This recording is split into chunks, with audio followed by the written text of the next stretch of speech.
having actually a kind of war, fighting for the name. Let's not say Hansal, Sayram branch, Sayram branch and Turkiston branch. All right, so I'm gonna announce the topic. Sayram branch is here. Everybody can read that, right? Visible. Amazing. I wanted to come up with a more difficult topic. But today is actually the first official debate among teachers, and I wanted to keep it simple. But for the next month, we are going to have something more difficult, something specific, requiring special knowledge, all right? So all of you are adults, and hopefully everybody has already achieved this level of maturity. That's why next time it's going to be quite... For the legacy fight, sure. Fight for the name. Fight for the name of Sayram branch and Turkiston branch. All right, so let's toss a coin to start. We see the number side, they start.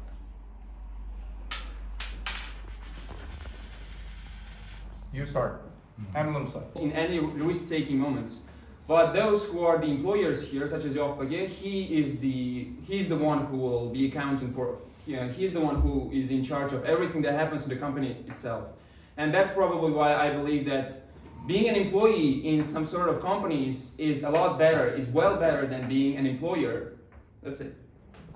If you're having a business, right, you gotta actually hear about every single aspect of your business alone. You can't trust anyone.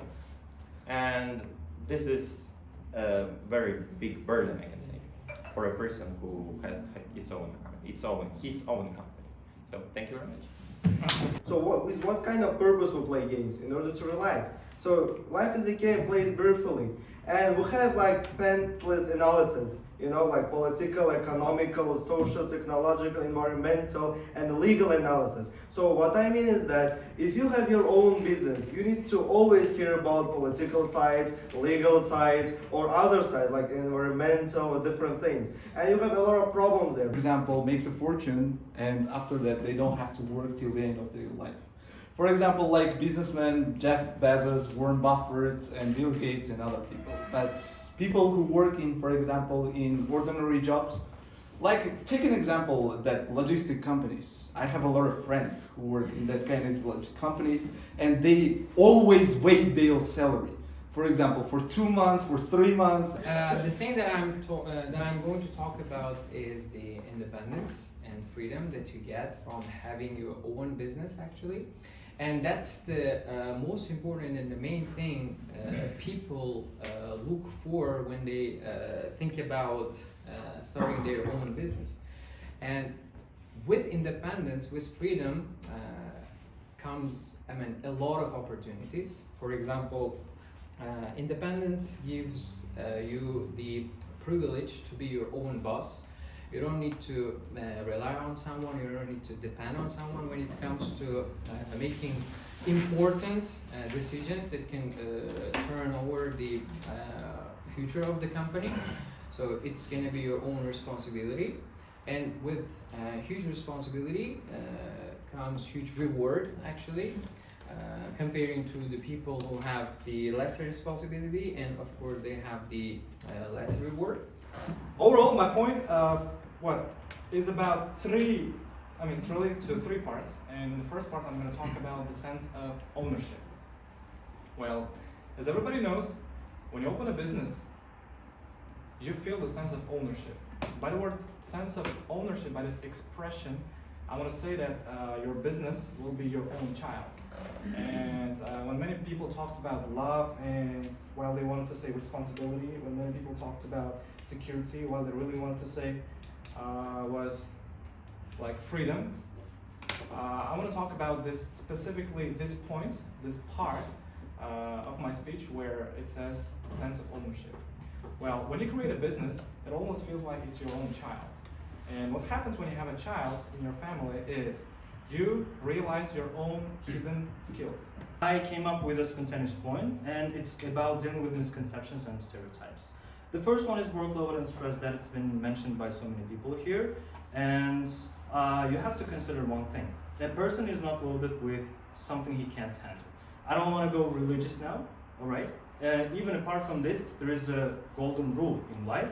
If something is getting difficult, then it means you have to waste. You either destroy it and get stronger, or you will be a pathetic loser. That's why it's also part of being a businessman. I've got so many questions in my mind because you talked about so many things randomly. Should I do it myself or? I mean, let me ask them one by one. The first one, I actually wanted to quote you. You said that, you literally said that there is a huge difference between the employers and the employees. You said that the potential of the employers is so high that their salary or their income, whatever you said, will go up higher and higher. You repeated it like 3 times. Then you said that when you are an employee, then you will be dependent on your employer all the time, and when you are an employer, you will decide whatever you want to do. But here's the point, I'll just want to quote something else to you. 40% of businesses will fail within the first 3 years. 40% out of 100. In the first 3 years, they will fail. They are pretty much likely to fail.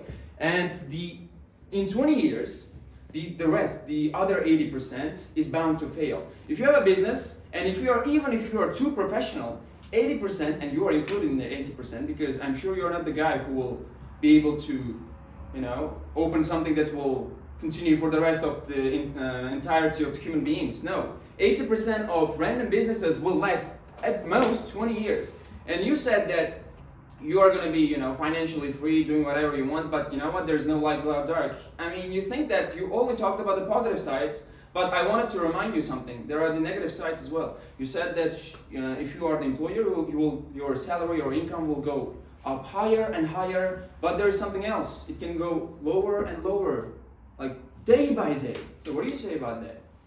Well, listening to you, I mean, everyone is a slave, so that's a misconception that you're talking about. And actually, a system is just one thing.